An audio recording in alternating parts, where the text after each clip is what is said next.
Vamos preparar os nossos pensamentos para a oração inicial.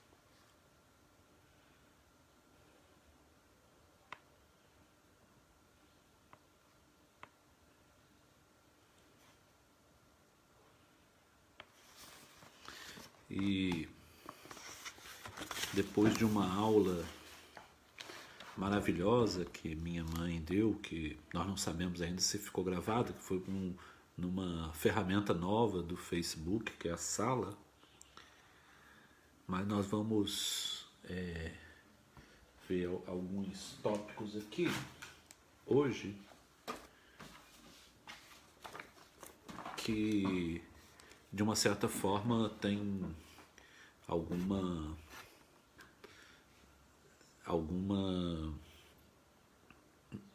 relação com a aula que ela brilhantemente nos ofereceu. Então, eu vou ler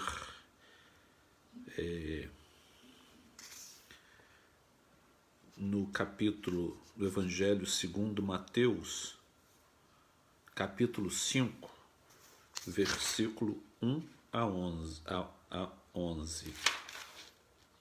12. Versículo 1 a 12. Vendo as multidões, Jesus subiu a montanha, e sentando-se vieram encontrá-lo os seus discípulos, e abrindo a sua boca, ensinou-os, dizendo: Bem-aventurados os mendigos pelo Espírito, porque deles é o reino dos céus. Bem-aventurados os que estão de luto, porque eles serão reconfortados. Bem-aventurados os gentis, porque eles herdarão a terra. Bem-aventurados os esfomeados e sedentos de justiça, porque eles serão saciados. Bem-aventurados os misericordiosos, porque eles serão alvo de misericórdia. Bem-aventurados os puros pelo coração, porque eles verão a Deus. Bem-aventurados os que fazem a paz, porque eles serão chamados filhos de Deus. Bem-aventurados os perseguidos por causa da justiça, porque deles é o reino dos céus. Bem-aventurados sois vós, quando vos insultarem e perseguirem e disserem mentindo toda maldade a vosso respeito por minha causa. Alegrai-vos e regozijai-vos, porque a vossa recompensa nos céus é grande, pois do mesmo modo perseguiram os profetas antes de vós. E ainda, como preparação, eu vou ler o poema que eu pedi a Celcinho para me passar, porque está no contexto da aula que mamãe acabou de dar sobre Maria, né? Fechando o mês de maio, que é o mês das mães, e o mês de Maria, né? Que é a nossa mãe do céu. Ao Cristo. Quando morrias no Calvário ouvindo, em torno e em tudo um longo pranto, quando iam as sombras vesperais caindo e a tristeza aos ermos derramando, não sei quem mais sofreu, se tu, sentindo tranquilo a morte e a morte abençoando, se tu, ó Cristo, pálido sorrindo, se ela, a Virgem, pálida chorando. Não sei quem mais sofreu, se tu morrendo, mas ainda por ver que ela chorava. se ela chorando por te ver sofrendo.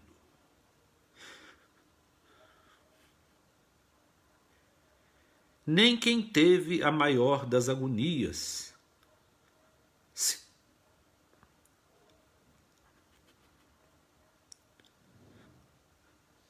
se tu, sentindo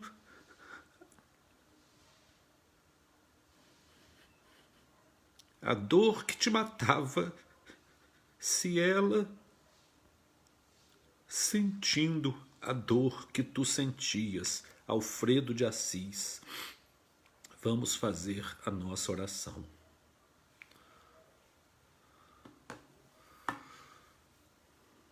Senhor Jesus, elevamos a Ti os nossos corações nesta manhã do último domingo do mês de maio, quando ainda somos, de uma certa forma, constrangidos a nos humilharmos diante de Ti e diante de nossa Mãe do Céu.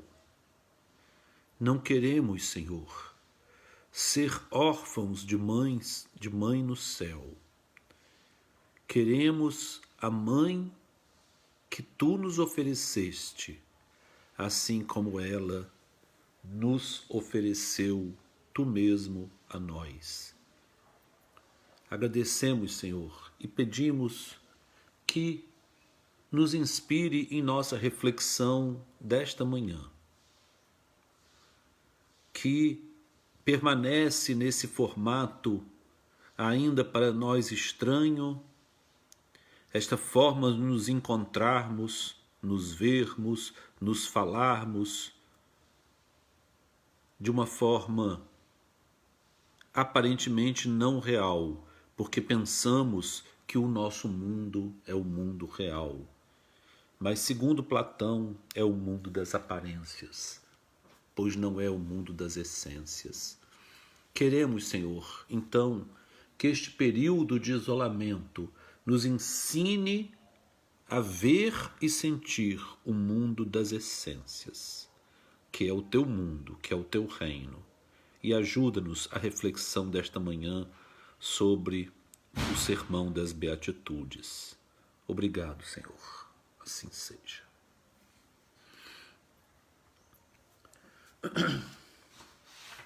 Meus irmãos,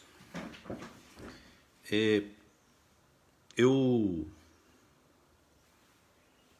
refleti um pouco, venho refletindo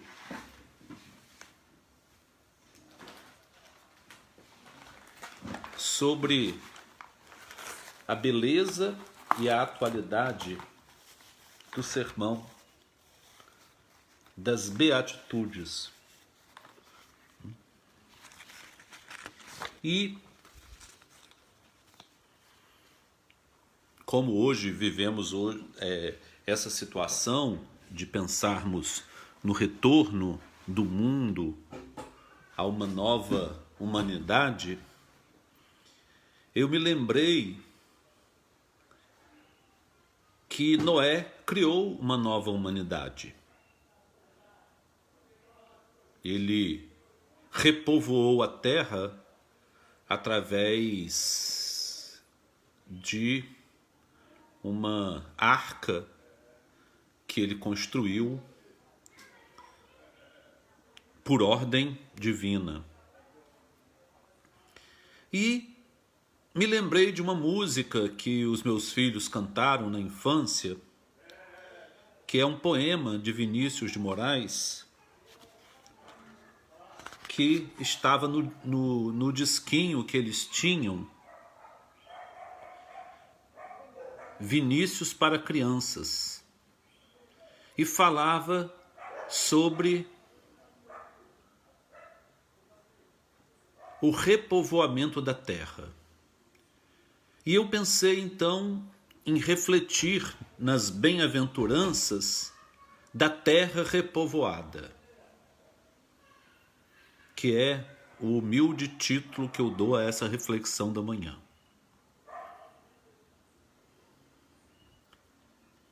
e começa assim: 7 em cores, de repente, o arco-íris se desata, na água límpida e contente do ribeirinho da mata.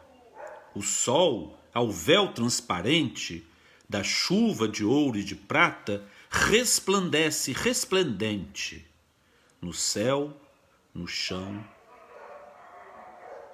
na cascata. E abre-se a porta da arca. Lentamente surgem francas a alegria e as barbas brancas do prudente patriarca. Vendo ao longe aquela serra e as planícies tão verdinhas, diz Noé: que boa terra para plantar as minhas vinhas. Ora, vai na porta aberta, de repente vacilante, surge lenta, longa e incerta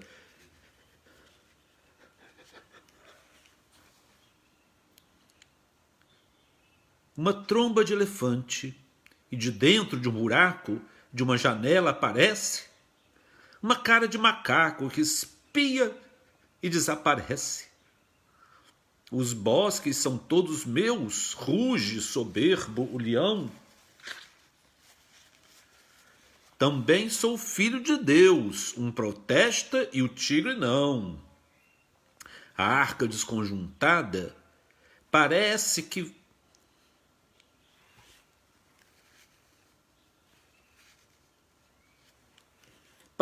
vai ruir entre os pulos da bicharada toda querendo sair. Afinal, com muito custo, indo em fila aos casais, uns com raiva, outros com susto, vão saindo.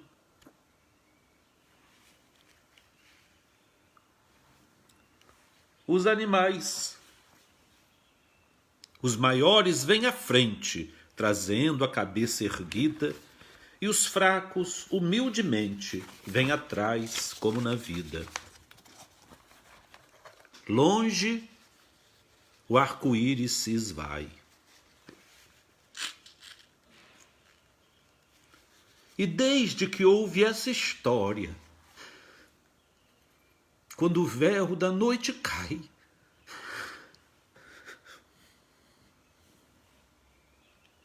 erguem-se os astros em glória, enche o céu de seus caprichos, em meio à noite calada, ouve-se a fala dos bichos na terra repovoada.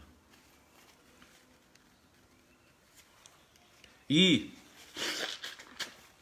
pela impressão que temos de que estamos num momento de repovoamento da terra, que não sabemos quanto tempo durará,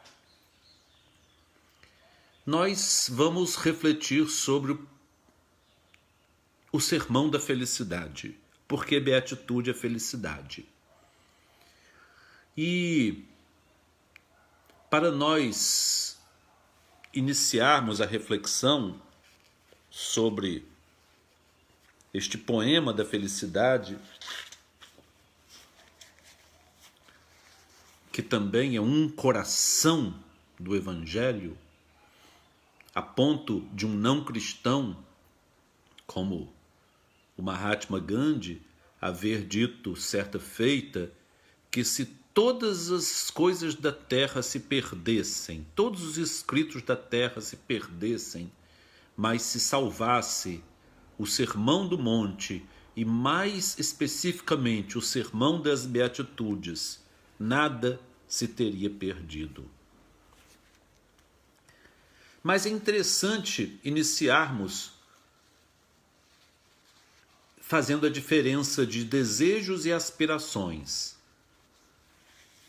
Desejo é tudo aquilo que é dirigido a um objeto. Aspiração é tudo que é dirigido a uma essência. O desejo é sempre extrínseco, está sempre alguma coisa fora de nós. A aspiração é sempre intrínseca. O desejo, ele cria um ciclo vicioso. E por isso mesmo ele é insaciável, porque ele assume um formato de retroalimentação positiva, de feedback positivo. As aspirações, elas criam um ciclo virtuoso, porque elas levam, em primeiro lugar, ao rompimento do ciclo vicioso e à criação do ciclo virtuoso, que gera uma sensação de plenitude. A busca da felicidade, desde os tempos primordiais, dos salmos,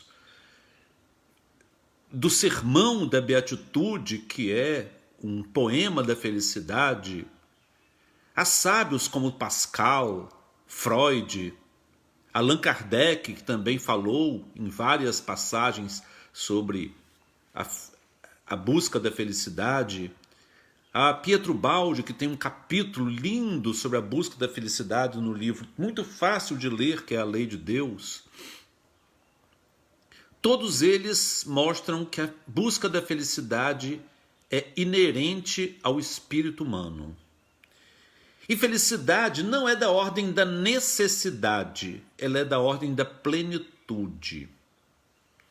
Disse Charles Péguy, um socialista cristão francês, morto na Primeira Guerra Mundial, disse que o ser humano, aos 40, sabe o que sabe e sabe que não é feliz.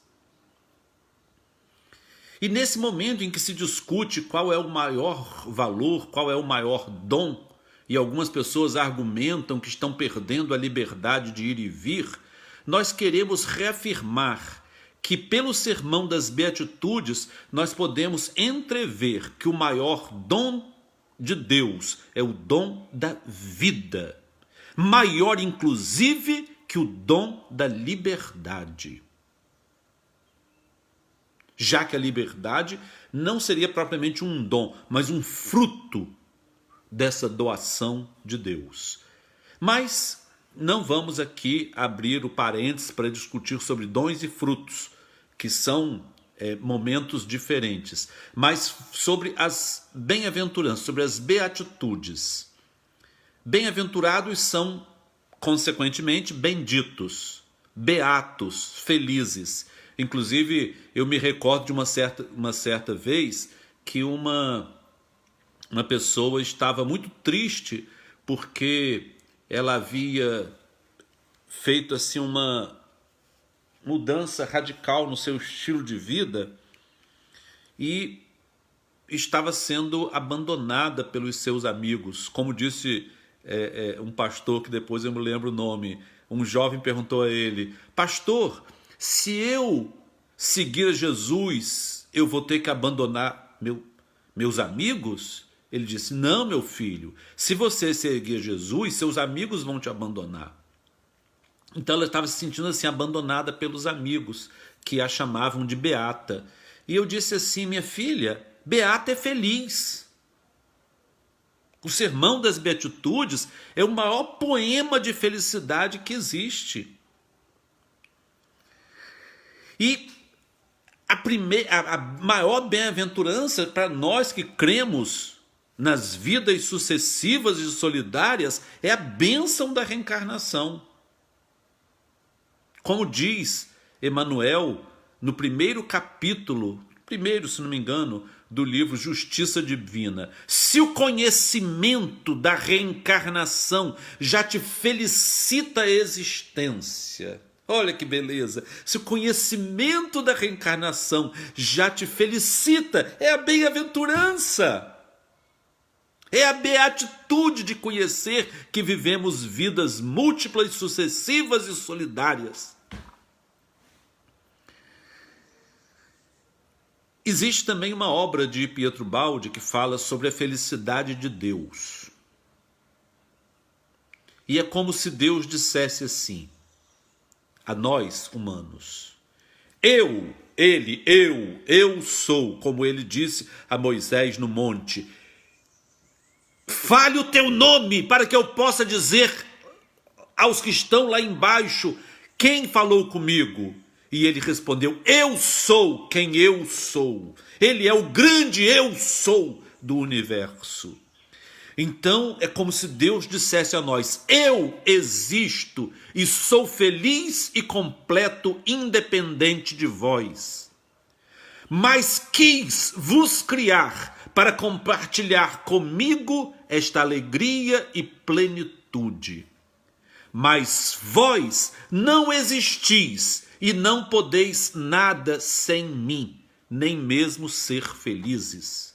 Como disse Jesus, o maior representante deste eu sou. Sem mim nada podeis fazer. E com isso eu quero iniciar dizendo que bem-aventurança é uma inversão, já que estamos falando agora em curvas de crescimento, de doença, em curvas de decréscimo.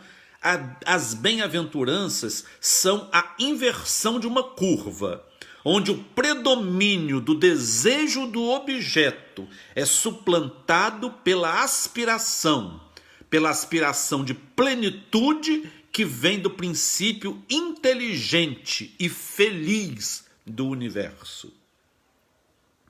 Nas palestras que meu pai fez no ano de 1983, se não me engano, 82, sobre a lei de causa e efeito, ou como nós conhecemos, lei do karma, ele fez uma série de 5 palestras. A última delas, que era cessação do karma, infelizmente não foi gravada corretamente e não está incluído no DVD Luz da Escola, que o nosso amigo Oceano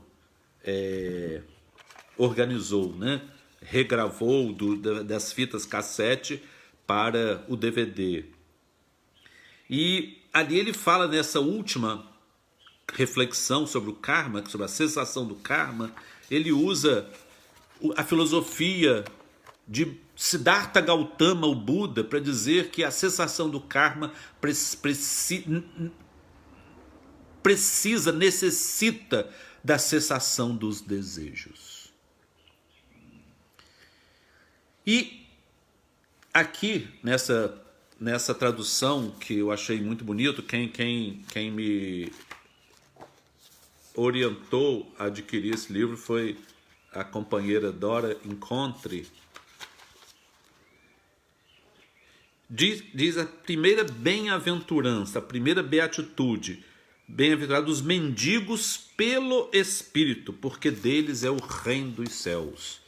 Então, no próprio Evangelho segundo o Espiritismo, que aliás é o Sermão da Montanha comentado, o Evangelho segundo o Espiritismo é basicamente, quase que totalmente, o Sermão do Monte esclarecido sob uma ótica que o ampliou a visão, que deu uma visão racional, cultural da Europa do século XIX para a nossa mente. Então diz: felizes os humildes, os pobres em espírito, os mendigos. Mendigo é mais do que pobre, que mendigo é aquele que estende a mão. A diferença, não, a sutileza entre mendigo e pobre é que o mendigo estende a mão. Ele mendiga amor. O mendigo mendiga amor. Mendiga o que está no coração. O pobre judeu que estava semi-morto no caminho de Jerusalém para Jericó, ele estava mendigando a ajuda. Mendigo mendiga amor, mendiga ajuda, mendiga compaixão, mendiga olhar. Olhe para mim, pelo menos. Existe hoje os estudos dos invisíveis sociais. Então o mendigo, o pobre, é alguém livre de desejos. Ele nada pede, nada quer, sempre está resignado e sempre agradece e valoriza tudo como dom divino. O pobre verdadeiro é aquele a quem tudo é uma dádiva. Ele por si, ele não pede nada, tudo está bom. Tudo é uma dádiva de Deus. Obrigado, Senhor. São Francisco pedia esmolas em troca do amor de Deus. Ele dizia: eu estou oferecendo algo muito mais do que a pessoa me oferece, um prato de comida. E eu conheci um homem que ofereceu pão a São Francisco. Ele dizia aqui, em conversas comigo, que foi muito pouco oferecer uma códea de pão àquele santo, o homem que mais se pareceu a Jesus Cristo, São Francisco de Assis. E ele lembrava, até em sonhos, ele se lembrava daquele pobrezinho mendigo, mendigando um pedaço de pão, e ele oferecendo aqueles pães que na casa dele fazia-se aos montes.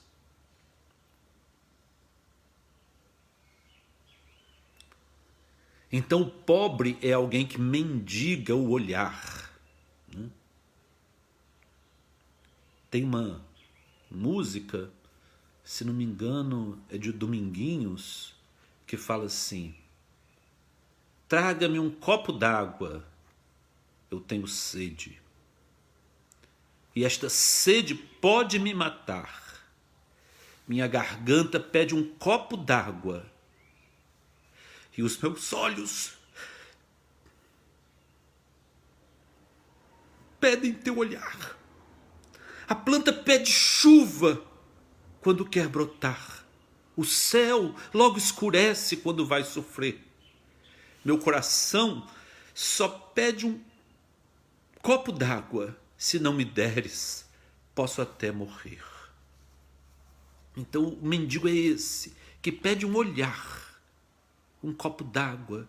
Como Abraham Lincoln, como diz meu pai, no capítulo Um Copo d'Água do livro de Jesus para os que sofrem, quando uma velhinha disse a ele estava sofrendo porque os fazendeiros do sul estavam contra a política de Abraham Lincoln, o libertador, o renovador da política, um fundador da democracia americana.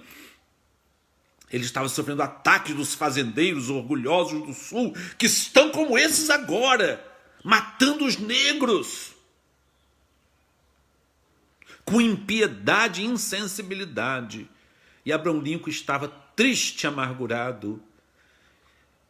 E uma velhinha disse a ele: presidente, nós, o povo, estamos com o senhor. E ele respondeu: minha querida, a senhora não imagina, mas a senhora acaba de me oferecer um copo d'água. Esse copo d'água que o humilde pede. Já os que não são felizes por esta bem-aventurança são aqueles que estão presos ao objeto de desejo. Eles têm apego ao objeto. Esse desejo objetal faz com que eles sentem que tudo lhes é devido. E eles exigem atenção, exigem privilégios, exigem lugares, exigem recursos financeiros, exigem títulos, louvores, elogios, bajulação, aplausos, evidência, admiração. É o que eles exigem. Como o filho mais velho da história do filho pródigo, ele exigiu do pai: tu nunca me deste um cabrito para me festejar com os meus amigos. Estou aqui o tempo todo te servindo. Mentira, ele estava servindo a si próprio.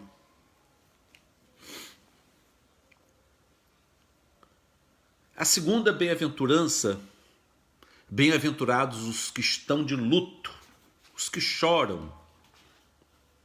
E eu me lembro das palavras de Néio Lúcio, a sua neta Célia, quando a levou ao cárcere mamertino para visitar Nestório e seu noivo Ciro, ela não suportou ver o seu professor e o seu amado emagrecidos, com a barba mal feita, pálidos, ressequidos, transfigurados por causa daquele padecimento do cárcere imundo. E ela não suportou, não segurou as lágrimas. E Neio Lúcio disse: chora, minha filha, chora, porque as lágrimas te farão bem ao coração.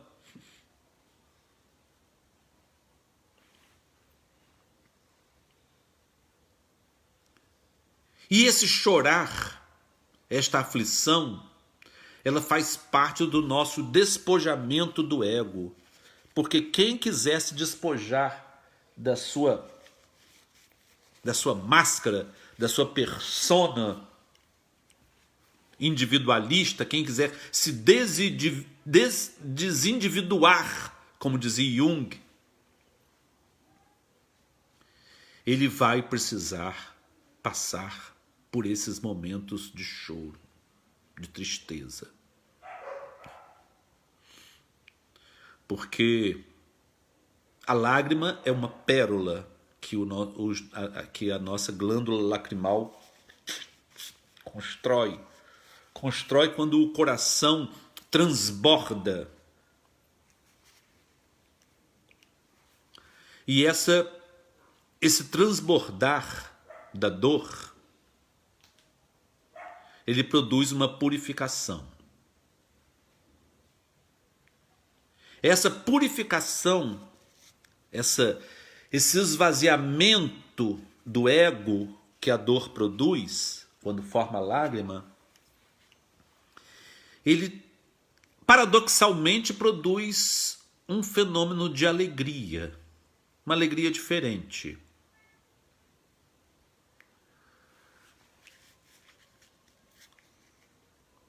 E essa alegria produzida pelo esvaziamento do ego, ela nos leva a um estado de contemplação, que por sua vez nos conduzirá à verdadeira adoração. E essa adoração, ela tem múltiplas formas. Ela pode ser no olhar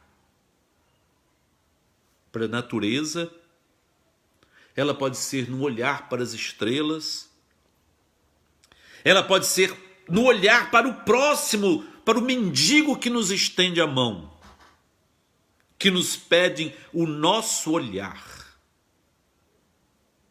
Como diz também uma canção: só vim oferecer meu olhar.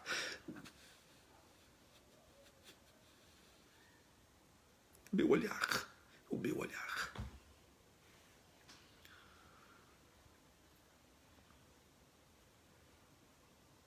E quando a vida ela se abdica dos seus cuidados, e hoje a maioria de nós está vivendo uma época com menos cuidados porque estamos dentro de casa, não saímos de casa, então estamos menos cuidados. Os cuidados do mundo com as coisas deste século, essa secularização das coisas que nós vivemos, né? Então, essa vida sem os cuidados, essa vida simples, ela pode parecer triste e pode, às vezes, nos fazer chorar e vivenciar lutos. Mas vivenciar lutos é um direito. Um dos maiores erros da pessoa que vivencia lutos é procurar médico para se medicalizar com medicações antidepressivas ou tranquilizantes, porque o luto é um direito, porque é nesse processo de vivência do luto, de manutenção das memórias, da dor, das perdas, Não que vivemos em contemplação do nosso sofrimento, mas não podemos perder a memória. Há pouco tempo, uma artista disse que temos que guardar a memória das pessoas que morreram. Não. Morreu. Morre gente todo dia. Isso é uma das maiores ignorâncias em todos os sentidos. Ignorância cultural, ignorância psicológica, ignorância religiosa, ignorância espiritual, é ignorância em todos os sentidos. Porque a própria história do cristianismo é uma história de mártires.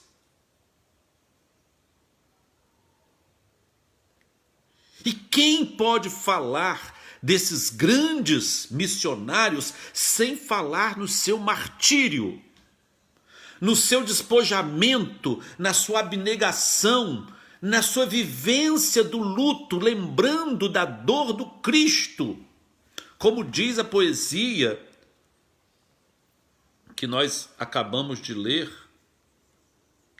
com preparação, falando de Maria: não sei quem mais sofreu, se tu, Jesus, morrendo, mas ainda por ver que ela chorava, se ela chorando por te ver sofrendo.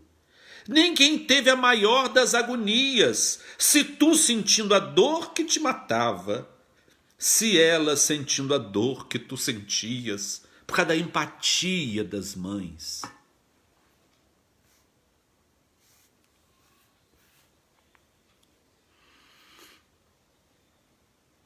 O livro Mediunidade dos Santos, de meu pai, Clóvis Tavares, ele fala que esses martírios produziram mediunidades maravilhosas. A dor sintonizou a alma com as altas vibrações, frequências de ondas do pensamento dos espíritos elevados. O martírio dos santos produziu a mediunidade dos santos. Vamos ver ainda os mansos. Manso é o não violento. O maior representante, um dos maiores representantes no século XX dessa mansidão, ou como diz aqui, nessa tradução de Frederico Lourenço, uma tradução portuguesa: bem-aventurados os gentis, e nos lembra do profeta Gentileza. Sobreviveu ao incêndio do circo de Niterói e mudou de vida. Alguns disseram que ele enlouqueceu, aí criou a expressão que a Raul Seixas chamava maluco beleza, que ele andava e ele pintava. E eu me lembro, nos meus tempos da UFRJ, que eu e Rosane, minha esposa, nós vinhamos pela Avenida Brasil, do Fundão em direção à Praça 15. E víamos tantas vezes ele ali pintando as marquises, os pilares do viaduto Paulo de Fronten, outros viadutos que tinham ali perto da rodoviária, estavam sendo construídos. Bem-aventurados os gentis, os mansos. E eu diria que no século XX, alguns grandes representantes foram Albert Schweitzer, que arrostou a ditadura nazista para salvar os negros na África. Mahatma Gandhi, que enfrentou a empáfia inglesa com a pacificidade do seu coração, com a mansidão de sua alma, mostrando que a grandeza está no intrínseco e não nas forças. O reverendo Martin Luther King Jr., que também no sul dos Estados Unidos, no Mississippi, enfrentou aqueles presidentes orgulhosos daquela supremacia branca, das tochas da Ku Klux Klan, que ontem foram acesas em Brasília, tochas lembrando supremacia branca, fazendo brinde com um copo de leite, um brinde nazista, que mostra supremacia racial, e alguns espíritas estão apoiando isso. Meu Deus, isso é o escárnio, é a aberração.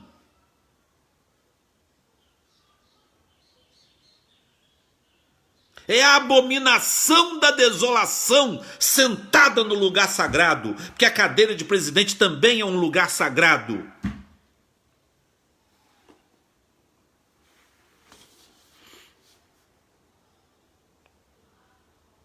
E assim como o Juliano está lembrando que ser pacífico não é ser passivo, eu lembro também os versos de um poeta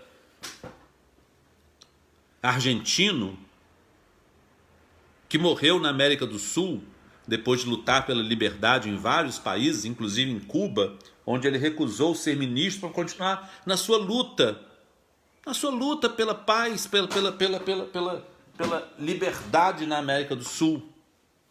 Ele dizia, Ernesto Che Guevara, é preciso endurecer-se, mas sem jamais perder a ternura. Hay que endurecer-se, pero sin perder la ternura jamás.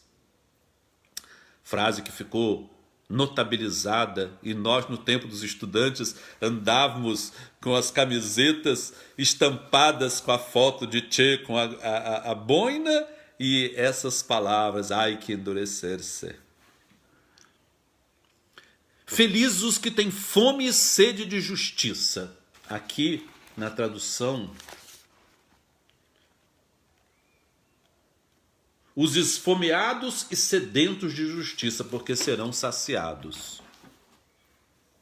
A fome, ela é um pouco mais suportável do que a sede. A sede, as pessoas suportam fome muitos dias. A sede, ela não tem como... ela desidrata o organismo, e o organismo, o cérebro desidrata e morre. E o coração para de bater. Então a sede é um progresso, é fome de justiça e sede de justiça. Porque diante do assassinato de George Floyd, no estado de Minneapolis, um estado do norte, não era um estado sulista, é um estado nortista. Mas ele foi assassinado ali, e um soldado que colocava as mãos no bolso, enquanto com os seus joelhos pressionava o pescoço, bloqueando a traqueia, impedindo o George de respirar.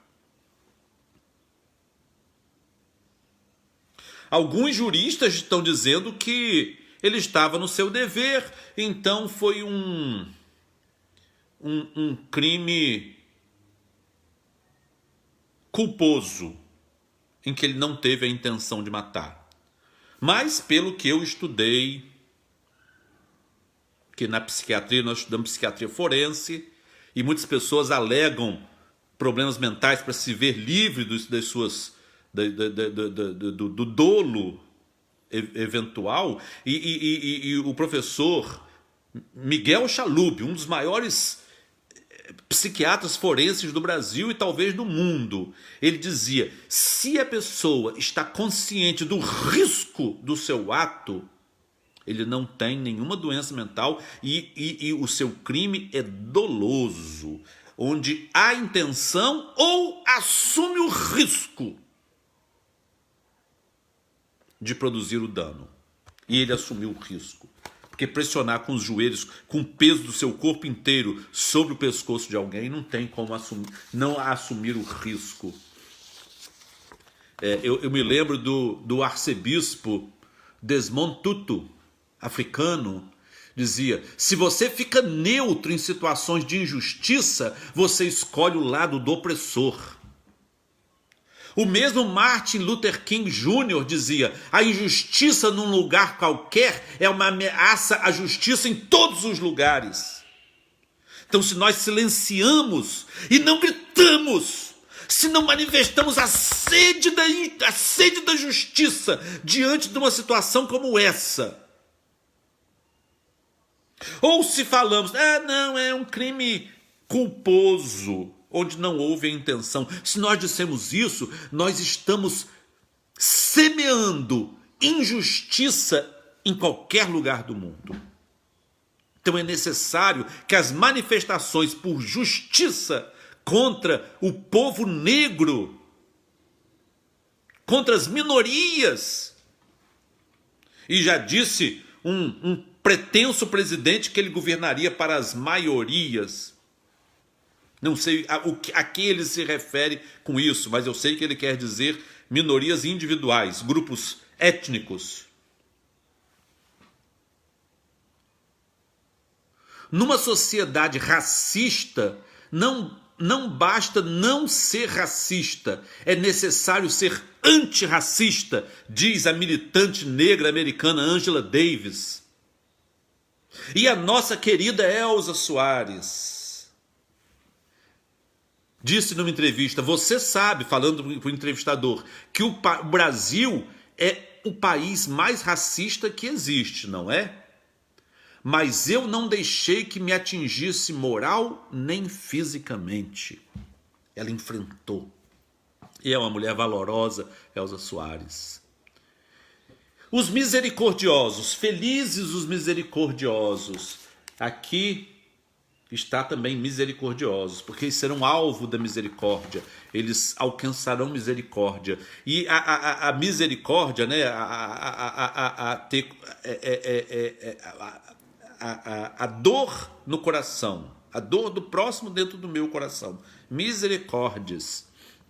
Ela começa na empatia, que é simplesmente cognição.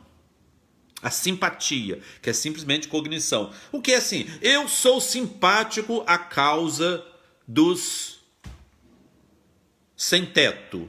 Eu sou simpático. Mas quando eu sou empático, quando da simpatia, que é uma coisa genérica, eu sou simpatizante. Quando passa a ser empático, então eu vivo. E essa conversão de simpatia em empatia, ela pode ser ensinada, inclusive nas escolas. Ensinar as crianças a dividir, a partilhar.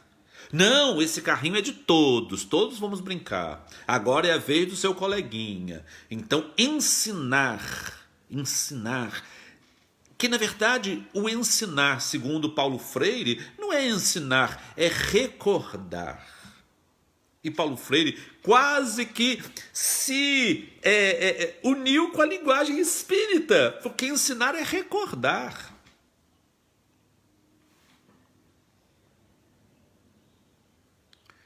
Então, da empatia nasce a fraternidade ensinada.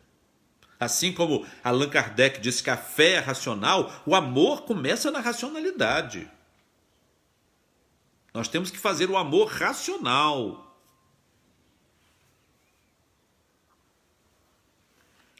Para depois termos o amor natural,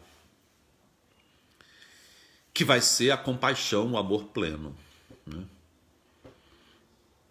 Sobre a compaixão existe um trabalho muito interessante, mas não podemos entrar nesse aspecto agora, porque ele demanda assim, ele abre um canal assim enorme que vai demandar muito tempo e nós só temos mais 10 minutos.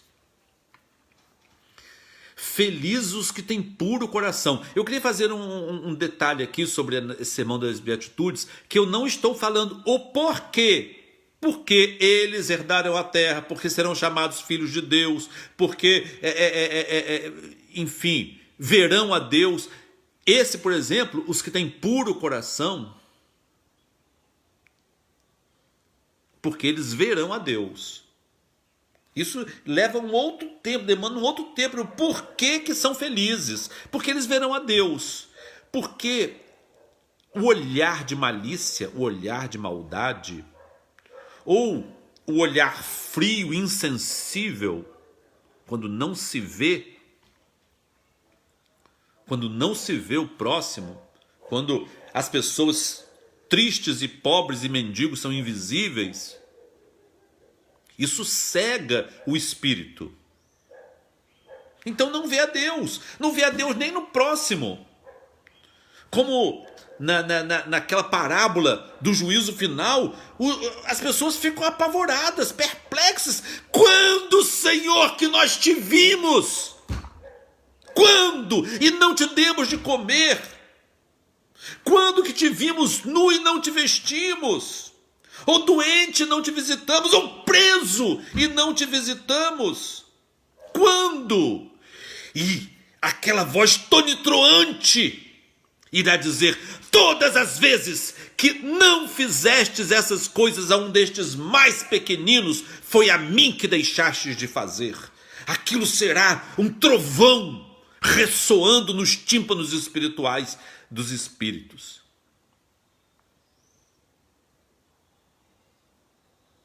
Por quê?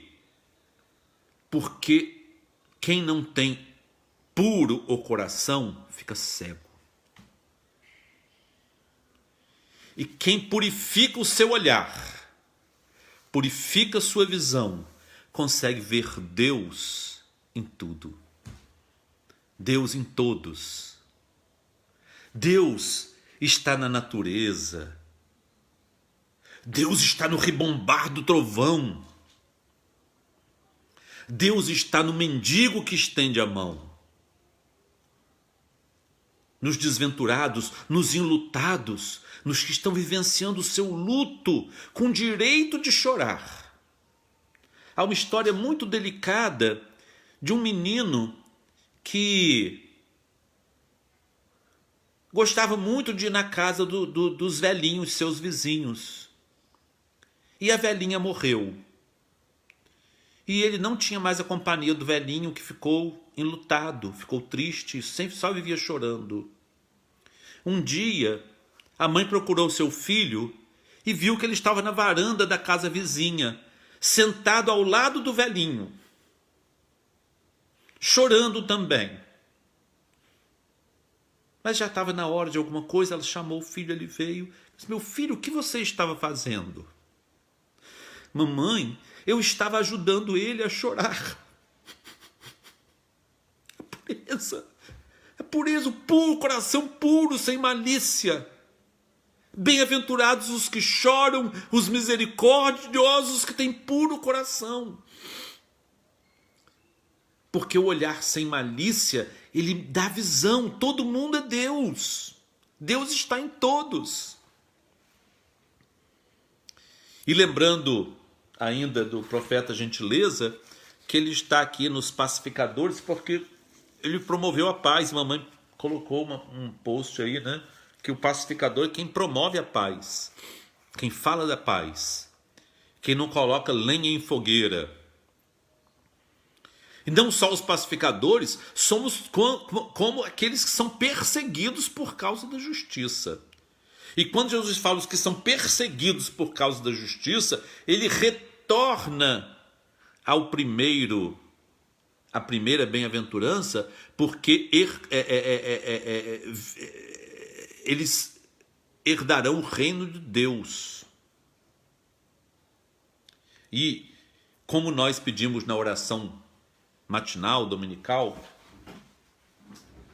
venha a nós o teu reino.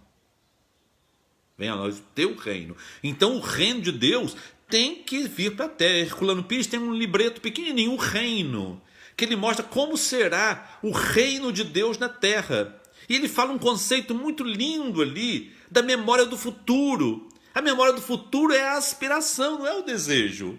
A memória do futuro é o reino de Deus em nós, porque nós somos herdeiros, nós somos filhos, somos centelhas divinas.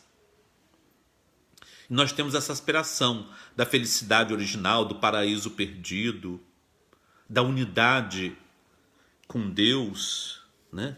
Unidade que não é a felicidade objetal, que é a felicidade essencial.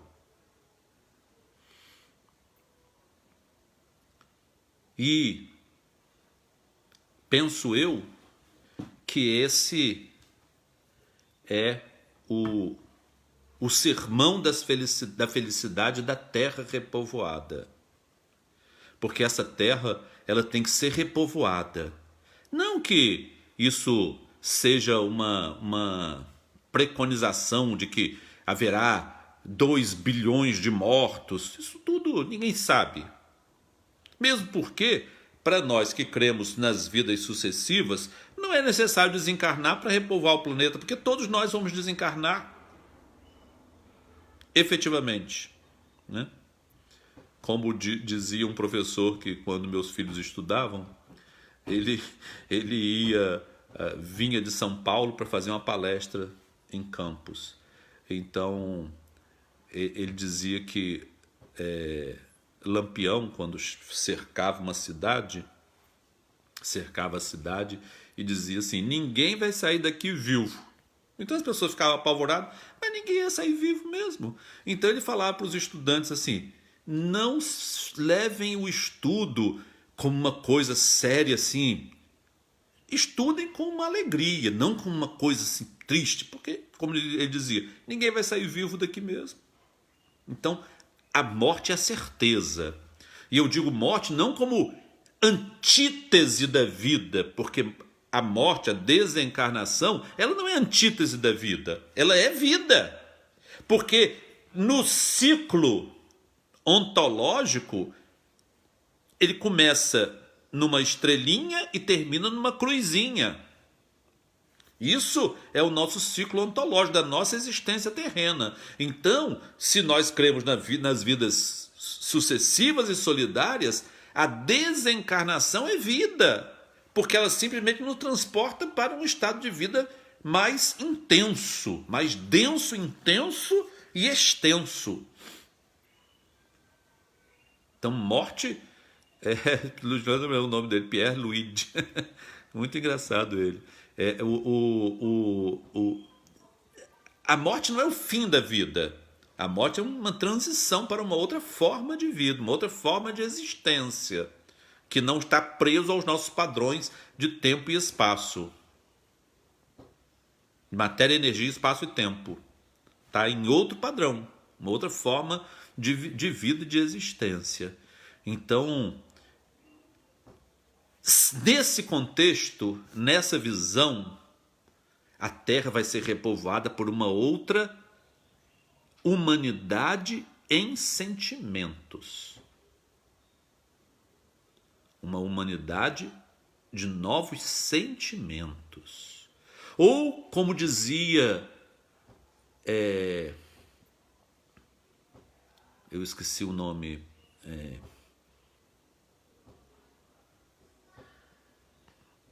hindu, Krishnamurti, pensamento-sentimento. Vai ser uma humanidade de um outro padrão de pensamento e sentimento, cérebro e coração. O cérebro vai ser voltado para o alto e o coração para todos. Essa é a humanidade nova. E essa celebração da felicidade, que é o sermão das Beatitudes, é a celebração de uma humanidade renovada, a terra repovoada. E aí eu vou terminar lendo de novo o poema de Vinícius de Moraes, tão delicado, tão meigo, que eu gostava muito quando os meus filhos escutavam aquele LP, ainda era o LP, Vinícius para crianças. 7 em cores, de repente, o arco-íris se desata, na água límpida e contente do ribeirinho da mata. Ao sol, ao véu transparente, da chuva de ouro e de prata, resplandece resplendente no céu, no chão, na cascata. E abre-se a porta da arca, lentamente surgem francas a alegria e as barbas brancas do prudente patriarca. Vendo ao longe aquela serra e as planícies tão verdinhas, diz Noé: que boa terra para plantar as minhas vinhas. Ora vai na porta aberta, de repente vacilante, surge lenta, longa e incerta uma tromba de elefante. E de dentro de um buraco de uma janela aparece uma cara de macaco que espia e desaparece. Os bosques são todos meus, ruge o soberbo leão. também sou filho de Deus, um protesta e o tigre não. A arca desconjuntada parece que vai ruir, entre os pulos da bicharada, toda querendo sair. Afinal, com muito custo, indo em fila os casais, uns com raiva, outros com susto, vão saindo os animais. Os maiores vêm à frente, trazendo a cabeça erguida, e os fracos, humildemente, vêm atrás, como na vida. Longe, o arco-íris se esvai, e desde que houve essa história, quando o véu da noite cai, erguem-se os astros em glória. Enche o céu de seus caprichos em meio à noite calada. Ouve-se a fala dos bichos na terra repovoada. Vamos pedir a Deus para nos abençoar e, sabendo que essa era nova, como está no livro A Gênese, ela necessita de um outro padrão mental. Um padrão mental e sentimental. Nós vamos pedir a Deus para, erguendo os nossos corações, agradecemos, Senhor, que nos concedes a oportunidade de refletir sobre o repovoamento da terra, que, como dizia o teu valoroso poeta Drummond, necessita daquela mais dangerosíssima viagem de nós para dentro de nós mesmos, para pisarmos a terra do nosso coração, sentirmos o nosso coração,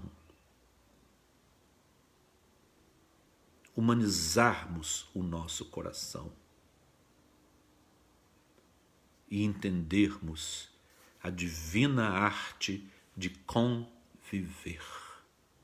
É isso, Senhor, que queremos te pedir para o repovoamento de nossa terra, que nós transmutemos os nossos aspectos psicológicos para nos transformarmos em novos seres humanos, quando o amor ao próximo, a fraternidade, a solidariedade serão padrões naturais da nossa conduta na terra.